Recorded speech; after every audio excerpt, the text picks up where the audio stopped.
नमस्ते प्यारे बच्चों, बनी के फ्रेंड्स क्लब में आपका एक बार फिर से जोरदार स्वागत है। तो बच्चों, क्या आप रोमांचक सफर के लिए तैयार हैं? एक घने हरे जंगल में एक बड़ा सा चींटियों का घर था, जहां सैकड़ों चींटियां खुशी खुशी रहती थीं। वे रोज मिलकर मेहनत करती, खाना इकट्ठा करती और अपने घर की देखभाल करती। चींटियां भले ही छोटी थीं, लेकिन वे समझदार और मेहनती थीं। दिन एक भूखा पक्षी आकाश में उड़ रहा था। वह कई दिनों से भूखा था और खाने की तलाश में था।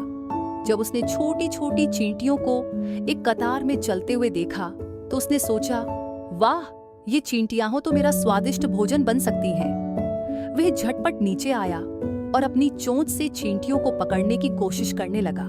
चींटियां घबरा गईं और इधर-उधर भागने लगी।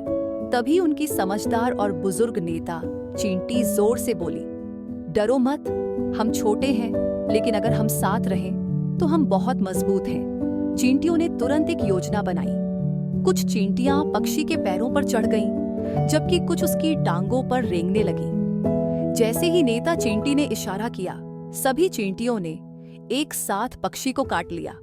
पक्षी दर्द से चिल्लाने लगा। उसने अपने पंख जोर से फड़फड़ाए और चींटियों को गिराने की कोशिश की, लेकिन चींटियां मजबूती से चिपकी रहीं और लगातार काटती रहीं। आखिरकार पक्षी को बहुत दर्द हुआ और वह जोर से चीखते हुए वहां से उड़ गया। उसने कभी भी उस चींटियों के घर के पास न आने की कसम खा ली। चींटियां खुशी से नाचने लगीं। उनकी नेता मुस्कुराई और बोली, देखा, हम छोटे हैं, लेकिन जब हम साथ होते हैं तो हम सबसे बड़े दुश्मन को भी हरा सकते हैं। उस दिन के बाद चींटियां कभी किसी बड़े जीव से नहीं डरी, क्योंकि उन्हें पता था कि एकता में ही शक्ति होती है। कहानी का संदेश, ये कहानी हमें एकता और टीम वर्क की ताकत सिखाती है।